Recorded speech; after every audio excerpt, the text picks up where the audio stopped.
Et on repart pour un nouveau Saturday Night Main Event. Réjouissez-vous. Mais la question, c'est est-ce que ce show sert vraiment à quelque chose en fait? On va pas jouer au béni oui-oui et déterminer si cet événement vaudra le détour ou pas. Prenez-vous un café avec un peu de lait et débattons de tout ça. Vous êtes bien sur Johnny Catch, mon avis tranché sur le Saturday Night Main Event de mai 2025. C'est parti. C'est le divertissement du samedi soir. Et oui, c'est le cas de le dire comme jamais. La WWE, une fois de temps en temps, pop comme ça, avec son Saturday Night Main Event et nous offre ce divertissement. Mais la question, c'est est-ce que ça vaut vraiment le coup? Est-ce qu'elle prend vraiment ces shows au sérieux? Je me pose de plus en plus la question, et vous le savez bien, vous me connaissez. On va répondre à tout ça sans le moindre détour, en toute honnêteté. Déjà, sachez que donc ce sera le 24 mai 2025, et on a la carte qui se dessine de plus en plus, en sachant que on peut considérer qu'il y a vraiment 3 principales affiches. Bon, c'est pas si horrible que ça, mais pour moi ça révèle quand même quelque chose, on va rentrer dans le vif du sujet. Déjà, sachez quand même, pour faire un petit historique, qu'à la base, moi, Saturday Night Main Event, les plus anciens vous en rappelez, après j'étais pas si vieux que ça, hein, mais en gros j'avais quand même beaucoup d'enthousiasme, hein. À la base, sur le concept de ce show, je me disais, c'est vrai qu'il y a ce côté rétro, il y a ce côté années 80 qui est très cool, que j'aime beaucoup, il y a moyen de donner une vraie identité, une vraie charte graphique, hein. Bon, après, j'ai vite compris que ce serait vraiment une chose secondaire, hein, et que même si pour autant c'est une incroyable opportunité pour la WWE, parce que c'est quand même sur NBC aux États-Unis et il y a quand même le potentiel factuellement d'attirer plein de nouveaux téléspectateurs, mais bon, on l'a bien compris aussi, ils sont pas du tout dans une optique de conquérir plein de nouveaux viewers du tout. Vrai, clairement pas, hein. Il y a qu'à regarder les cartes des Saturday Night Main Event précédents. Alors que moi, à la base, je me disais, tiens, ça va être un gros truc, ça va être sur NBC, il y aura Roman Reigns, il y aura peut-être un Roman contre Cody Rhodes, qui sait, peut-être The Rock aussi qui apparaît, mais bon, qu'est-ce que j'étais loin du compte, hein. Comme quoi, c'est souvent ça avec la WWE, c'est attendre 10 000 trucs géniaux, et au final, bah non, t'as... Bon, après, t'avais la feud Cody Rhodes-Kevin Owens, qui pour moi est la feud des premiers, on va les appeler les SNME, mais pour le reste, il n'y a pas grand-chose à retenir, hein, de tout ça. Peut-être, allez, il y avait eu le Gunther Jey Uso, ok. Mais donc, après tout ça, moi je me dis, c'est vrai qu'on a plus l'impression que c'est du remplissage, qu'il y a eu ce deal avec NBC, qui font des cartes comme ça entre des PLE, qui sont pas non plus, on va dire, charnières, qui vont pas non plus révolutionner les shows, loin de là, et que finalement ils servent un peu à rien. Et la question donc c'est, est-ce que celui du 24 mai, il sert aussi à rien? Est-ce qu'il est complètement inutile? Déjà, on va prendre match par match. Je vous propose de faire ça. Déjà, écoutez ça les gars. On a un Jey Uso contre Logan Paul pour le titre poids lourd. Alors ça, je me dis, c'est pas mal, ça me plaît bien. Je trouve d'ailleurs que Jey Uso, ça lui va très bien, Saturday Night Main Event. C'est vrai qu'il y a déjà catché, bien sûr. Et, de toute manière, il doit bien défendre son titre poids lourd. Alors, il l'a pas défendu à Backlash, malheureusement. D'ailleurs, ça va me faire souligner, justement, un problème qu'il y a avec Saturday Night Main Event, c'est que ça enlève des matchs intéressants potentiels des PLE. Parce que là, par exemple... Qu'est-ce qu'ils ont fait, la WWE? Ils se sont dit, ah, on va faire Jey Uso contre Logan Paul, il était déjà en train d'être construit, hein, dès l'après WrestleMania 41, alors faut quand même savoir qu'il y avait eu un Jey Uso contre Seth Rollins en weekly, mais bon, ça servait surtout les storylines, hein. Et je me dis, le problème, c'est que dans leur raisonnement à la WWE, ils se sont dit, non mais attends, là, on a Saturday Night Main Event qui arrive, là, non, on va pas le faire à Backlash, hein, ce Jey Uso Logan Paul, non, il nous faut quand même une affiche pour un titre important à Saturday Night Main Event, alors gardons-le pour ce moment-là, sauf que je me dis, rendez-vous compte, comme ça aurait été mieux qu'à Backlash, par exemple, on enlève un des matchs qui sert un peu à rien. Bon, moi, si vous demandiez à moi, je vous aurais dit, on enlève le Gunther Pat McAfee, là, et on remplace, on met Jey Uso contre Logan Paul. Ça aurait fait une affiche intéressante de plus, et un show plus solide, mais eux, ils sont dans une stratégie d'étaler, et forcément, plus t'étales, moins il y a de confiture sur la biscotte, et forcément, moins c'est goûteux et agréable, si t'étales partout. Et donc ils en mettent partout, enfin ils sont dans une logique de remplir toutes les cases qu'ils ont à remplir au lieu de se focaliser sur par exemple la qualité de chaque case. Comprenez ce que je veux dire? Donc je me dis dommage de ne pas l'avoir fait avant. Mais bon, c'est comme ça. Il y aura Jey Uso, Logan Paul. Et je me dis, bah, Jey, c'est sa première grosse défense de titre sérieuse. Et Logan Paul, c'est quand même le mec qui est très mis en avant, surtout depuis que c'est sur Netflix. Il a battu Styles à WrestleMania, bien sûr. Et il peut être un vrai prétendant sérieux, alors même si son passé ne joue pas en sa faveur, parce que Logan Paul, dans les matchs pour le titre, que ce soit contre Roman Reigns ou Cody Rhodes, il a jamais gagné. En tout cas, le titre important.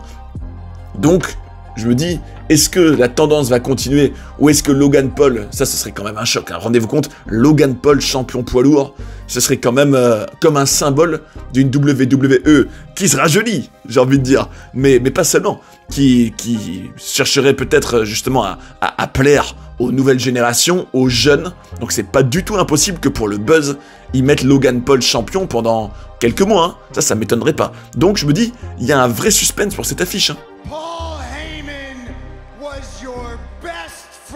Et puis il y a une vraie histoire aussi autour de Jey, puisque n'oublions pas que quand il avait gagné le titre intercontinental à l'automne 2024, Jey l'avait tout de suite perdu derrière. Donc il y a cette idée, et Logan Paul avait joué sur ça, et bravo à lui, c'est bien Logan, c'est bien. L'idée en gros, oui, à chaque fois qu'on te donne quelque chose d'important, que t'es au top, que t'as un titre, tu le perds tout de suite après. Donc il y a cette idée, est-ce que Jey Uso va se détacher de ce passé peu glorieux et réussir à garder ce titre longtemps? Est-ce qu'il va avoir un vrai long règne? Il y a un vrai suspense, franchement, je me dis, ce match-là, c'est probablement le plus excitant de ce Saturday Night Main Event. Genre, ça pour le coup, je me dis, là je fais un petit plus vert, je me dis, là, ça donne envie, là, il y a quand même du suspense, c'est une affiche qui aurait très bien pu arriver dans un PLE, donc on regardera, dites-moi en commentaire si ce match il vous hype, hein, si vous remplit d'enthousiasme, ou alors peut-être que c'est vrai que je pourrais écouter et comprendre que certains par exemple se disent non, Jey Uso, moi déjà je suis pas fantoche à la base, mais en plus vous le mettez contre Logan Paul qui lui me saoule complètement, parce que je sais que c'est le cas pour certains fans. Alors là c'est un peu l'affiche horrible par excellence, alors Jey Uso, Logan Paul, hein. Mais bon, en tout cas vous connaissez mon avis. On passe à l'affiche suivante, écoutez-moi ça. Ça, on le sentait arriver dès WrestleMania, et en réalité il y a quand même quelque chose de très clair à voir à travers cette affiche, écoutez-moi ça. CM Punk et Sami Zayn contre Seth Rollins et Bron Breakker. J'ai envie de vous dire, Sami Zayn c'est un peu le remplaçant de Roman Reigns, hein, dans la situation. C'est vrai, en fait, ils se sont dit, Roman prend des vacances, comme tous les mois, j'ai envie de dire. et surtout après WrestleMania. Et bon, ils ont fait en sorte que d'un point de vue kayfabe, ça soit justifié qu'il soit pas là, puisqu'il s'était fait dégommer dans l'Euro après WrestleMania. Et Sami Zayn a pris la place, histoire de remplir, aux côtés de Punk et tout ça, le temps de quelques mois ou quelques semaines. Et Roman finira par revenir d'ailleurs.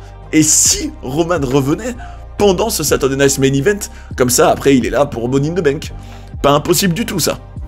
Mais bon, voilà en gros ce que je me dis oui, là en fait c'est du remplissage, parce qu'il n'y a pas Roman. Bon, de l'autre côté, je me dis aussi, bon, ça peut quand même être marrant et intéressant, il y a quand même Punk et Rollins qui se détestent, ça, quand ils sont ensemble dans le ring, c'est toujours bien, en général, en tout cas, il y a de la haine, il y a de l'intensité.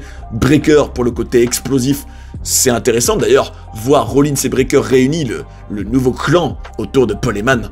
Franchement, je demande à voir, parce que il y a un peu une dynamique mentor-poulain déjà, entre Rollins et Breakker. Et puis, j'ai envie de voir comment ça rend, hein, leur association dans le ring. Est-ce qu'ils vont bien se compléter avec un Rollins peut-être plus technique, plus aérien, et un Breakker vraiment en chien enragé qui te fait des super spires à gogo? Et surtout, je me dis, eux, ils ont besoin quand même de gagner. J'espère qu'ils vont pas être utilisés comme des torchons heal qui servent à faire mousser les faces. Ça, ce serait vraiment très mauvais pour eux, parce que Rollins et Breakker, là, vu leur discours avec Paul aussi, qui sont le présent et l'avenir de l'industrie, ils ont clairement besoin d'être crédibilisés au maximum. Moi, je pense d'ailleurs que c'est très important que tôt ou tard, ils aient un titre. Alors, titre poids lourd, peut-être à long terme. Un Jey Uso contre Bron Breakker pour le titre poids lourd, un de ces quatre. Ce serait très pertinent, je trouve. Mais peut-être pas tout de suite, hein, parce que Breakker, d'abord, faut qu'il mette fin à la carrière de Goldberg, pour moi. Mais alors, Rollins peut le faire. Bref, je pense que pour ce nouveau clan, donc, c'est important d'établir un vrai momentum. Donc, ça pourrait être intéressant. Alors, pour moi, le maillon faible dans ce match, c'est Sami Zayn. Autant j'ai rien contre lui personnellement, hein. Je trouve qu'il peut être très comique et très amusant, mais pour moi, ça devrait être Roman Reigns à sa place, c'est vrai. Là, ça donne vraiment l'impression que c'est un match un peu par défaut parce que Roman Reigns n'est pas là, et qu'on aura peut-être Punk et Roman et Rollins et Breakker en tag team tous les 4, peut-être à Money in the Bank, même si je préférerais largement que les 4 soient dans le match Money in the Bank plutôt. Bref, cette affiche, bah le problème aussi, c'est un peu ce que je trouvais aussi pour le triple threat hein, à WrestleMania 41, vous savez, le plan A3 à Las Vegas, c'est qu'il n'y a pas d'enjeu. Je me dis, c'est quoi l'enjeu là? En gros, c'est faire taire les autres, tataner ceux qu'on déteste, c'est tout. Il y a pas, je sais pas moi, un title shot à la clé, quelqu'un qui est viré. En gros, comme souvent à la WWE, et j'espère que les fidèles, à force que j'en parle, vous vous êtes convaincus que c'est mieux quand il y a ça. Les enjeux, ça manque trop à la WWE. Certes, il y a les titres, ok, mais de manière générale, ça manque déjà de stipulation. Par exemple, là, bon, à part faire un street fight ou des variantes du no DQ, c'est toujours pareil, mais apporter un peu de folie et d'originalité, ça manque cruellement de créativité, hein, comme souvent. Et là, par exemple, je me dis, s'ils sont vraiment dans la haine, ils voudraient, logiquement, faire dégager les autres à jamais. Ce serait bien plus intéressant qu'il y ait cet enjeu clair et net et précis d'un des deux clans, on va dire, une des deux équipes, qui dégage pour de bon, d'une manière ou d'une autre. Mais bon, ça vaut quand même le détour malgré tout, c'est quand même une affiche intéressante. On sait pas ce qui peut se passer, ça se trouve, c'est une affiche justement qui a un prétexte pour un retour de Roman Reigns, pour un acte très marquant de Rollins et Breakker. Est-ce que Punk, au contraire, va définitivement prendre le dessus, bon, avec Zayn du coup, sur Rollins et Breakker et Paul, pour ensuite pouvoir passer à autre chose? Pourquoi pas passer à John Cena? Parce que, au cas où vous l'auriez raté, sachez que CM Punk avait fait une publication juste après que Cena ait battu Randy Orton à Backlash, où Cena disait oui, il me faut de la compétition, c'est moi le champion, patati patata, et CM Punk avait laissé entendre qu'il serait très prochainement rival de John Cena pour le titre.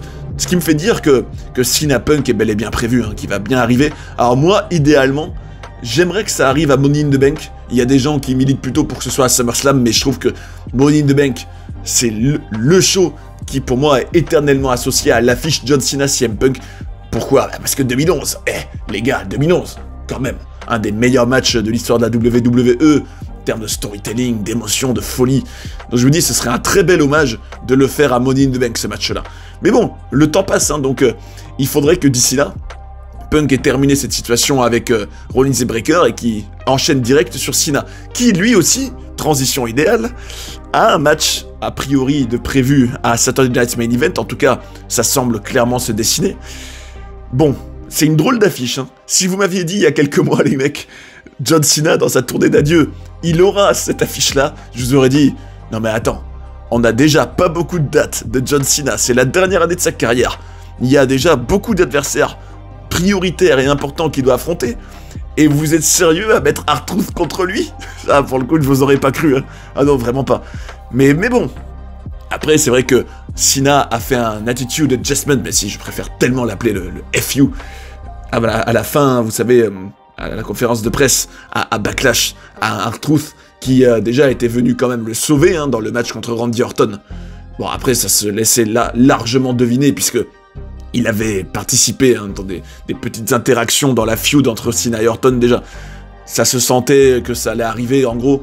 Mais bon, là, un Cena qui s'est retourné contre un R-Truth parce qu'il lui a dit, en gros, oui, il y a des gens qui disent que t'es nul et que tu sais pas catcher. Donc, pourquoi pas, je me dis, ok. Bon, après, il y avait vraiment, mais zéro suspense. Franchement, même si, faut jamais dire jamais. Ça, est-ce que vous seriez d'accord, dites-moi en commentaire, que ce serait peut-être le choc le plus fou de ces, allez, au moins 5 dernières années, que R-Truth prenne le titre WWE à John Cena à Saturday Night's Main Event. Ça, franchement, est-ce que ce serait pas le choc le plus taré de tous les temps, limite? C'est vrai que là, moi, j'aurais tendance à dire qu'il y a zéro suspense, vraiment zéro. Et que c'est vraiment gaspiller un match de Cena et une défense de titre pour rien.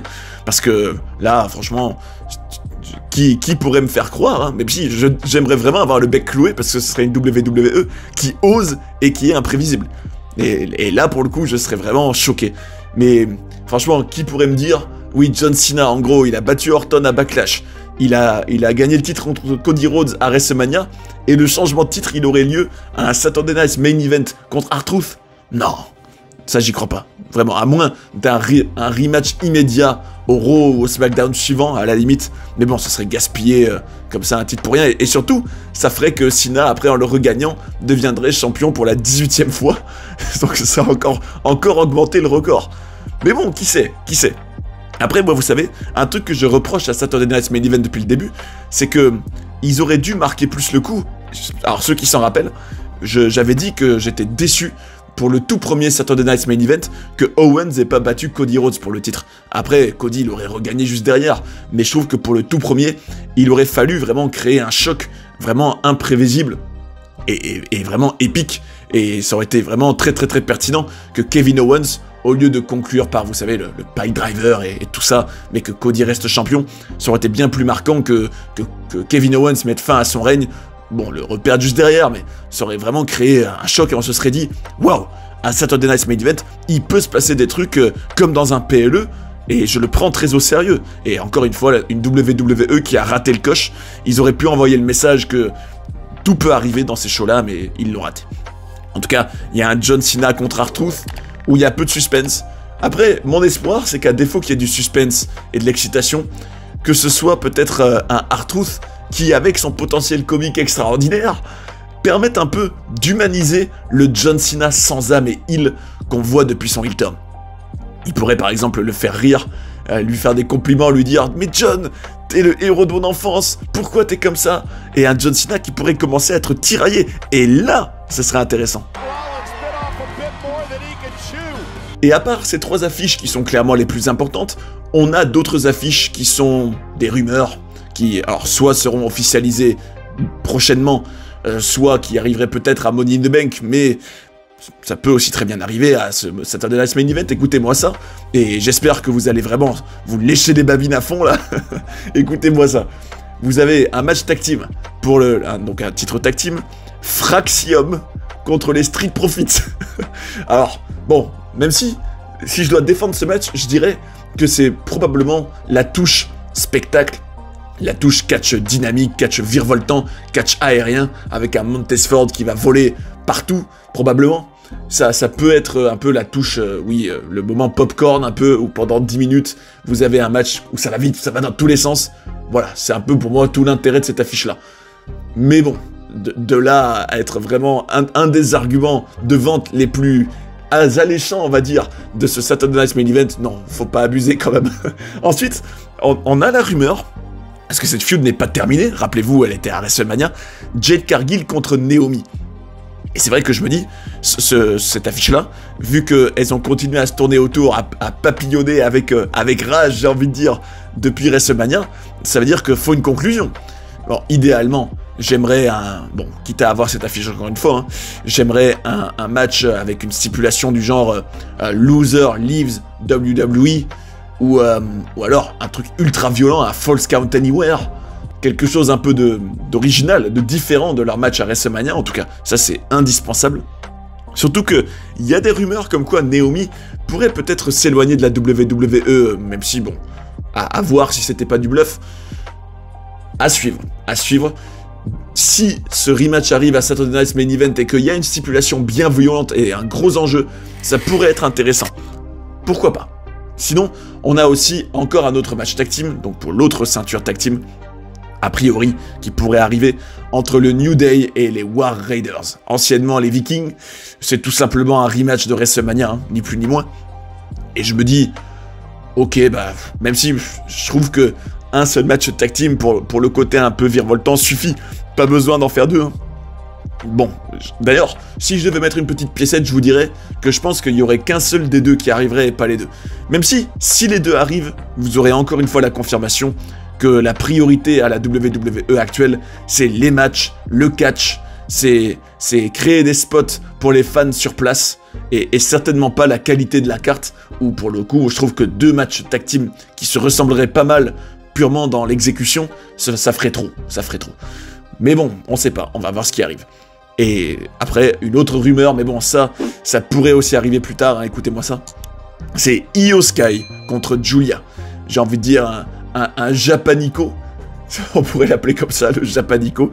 Bref, Io Sky, de toute façon, il faut bien qu'elle défende sa ceinture, hein, de temps en temps.